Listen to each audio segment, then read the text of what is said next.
Hey guys, so I've been asked to do this video probably about 1,000 times, and I'm always very leery. I always say no, because the way that I've always been asked has kind of had a negative attachment to it, where people are always complaining. From time to time, I've asked other people in wheelchairs what topics they want me to touch on, what they want me to talk about, and this is probably the number one thing. But I didn't want to rant and rave on here. I'm not one that complains about my wheelchair or my disability or my situation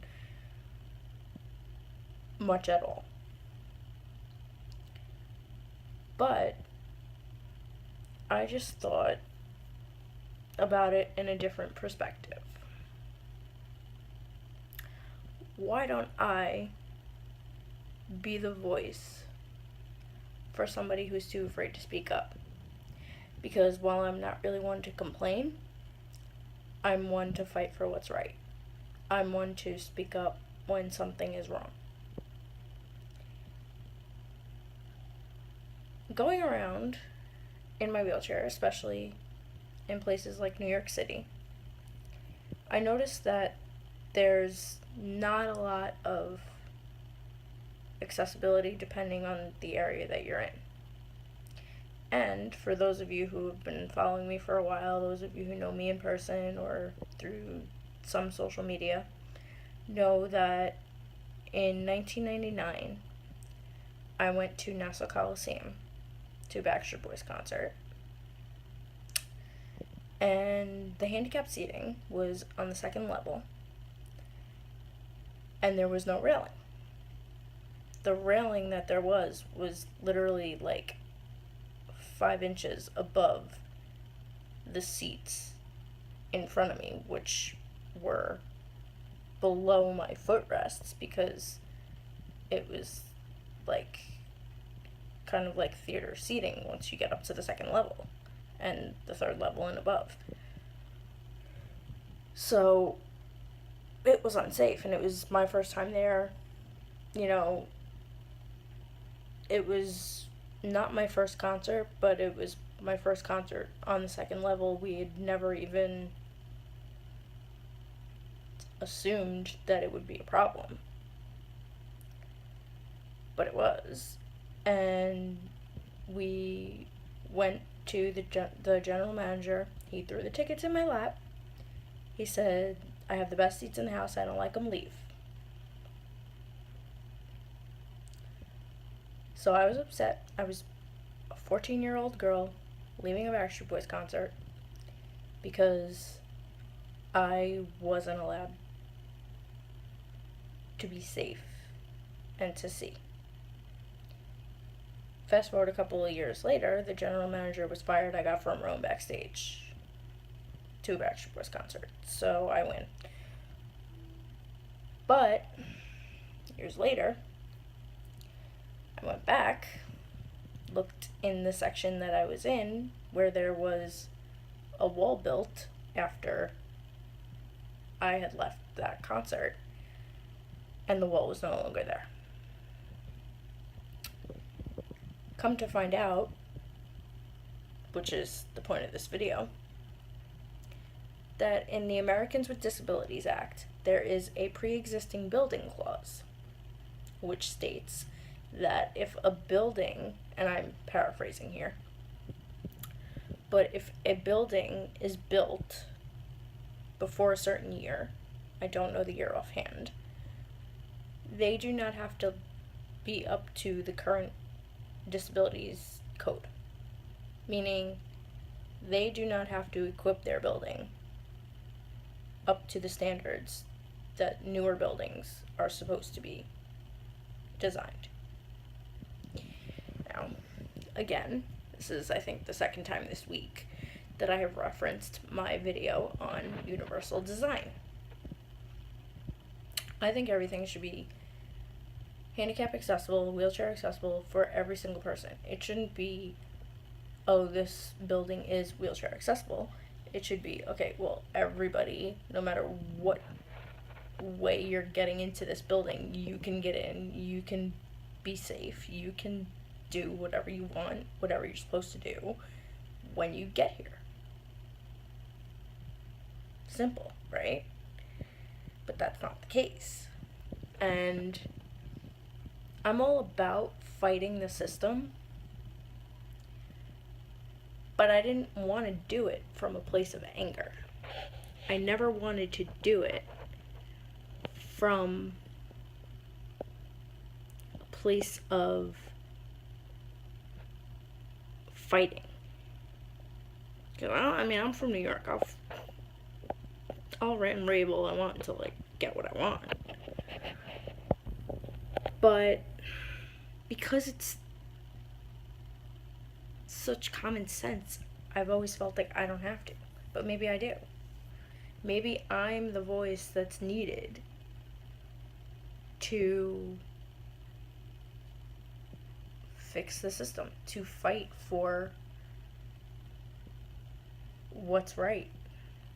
And we have midterm elections coming up. Maybe we need to send this video to every state in America, every state official, every county official. Because there are people who I feel bad for. They'll settle for not even having a good quality of life, even if they physically can, because the world is not equipped for them. Because they or their loved ones or their caretakers or their whoever are afraid to let them, because the world is not equipped for them. And that's sad. It shouldn't be like that. So, I don't even know where to begin, to tell you the truth. Which is why we need this video to go viral. We need it to hit TV stations, news stations, hopefully Ellen DeGeneres, state officials, country officials. Let's make us think about it. Bathrooms all over are a huge problem. Tell me why I have to make sure I have somebody with me, a female,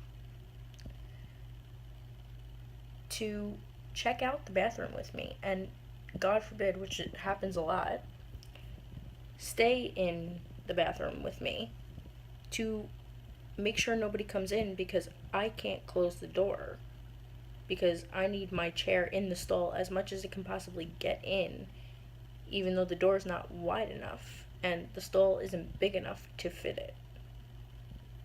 There have been some beautiful bathrooms that I've been in, don't get me wrong, but every single bathroom should fit all of you in it, and the chair is an extension of me. It's how I get around.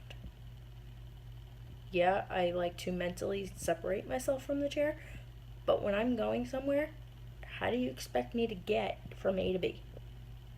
That's my car. Okay? So,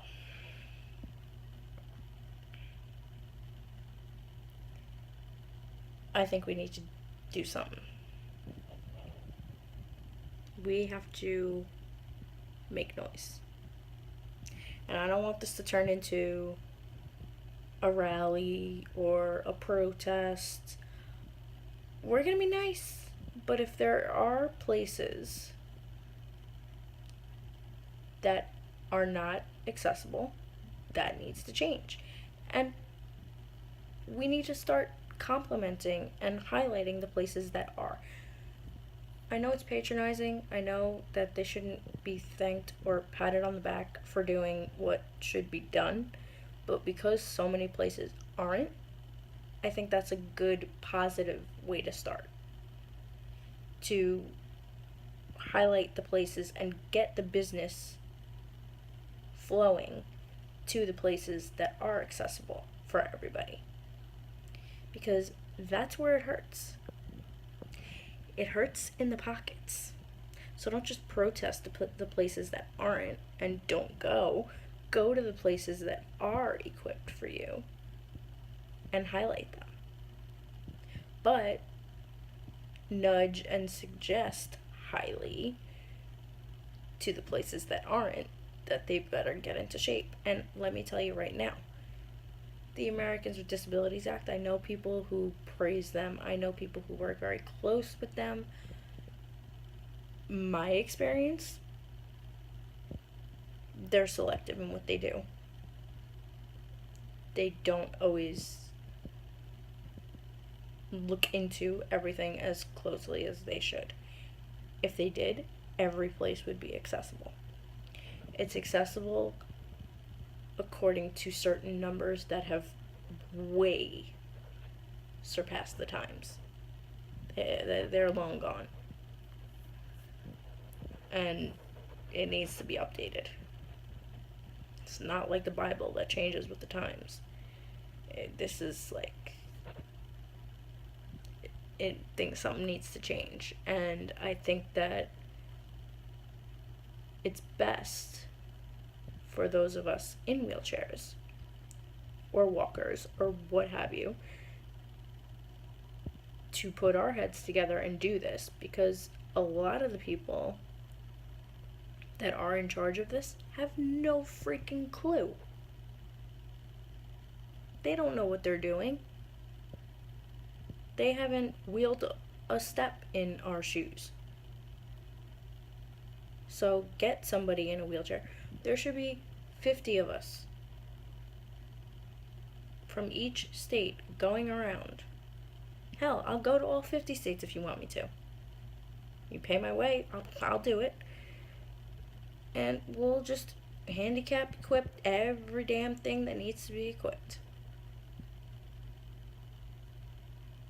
I'm amped up, and it's like after 1 a.m. when I'm filming this video. I don't care. This is something that I have been passionate about for a long time, and I finally found the way to do it. As far as the way to approach it. I still don't know what I'm doing, like I said.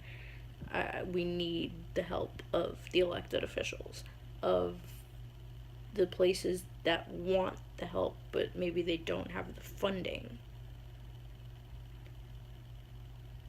of the news stations, the radio stations, the TV shows.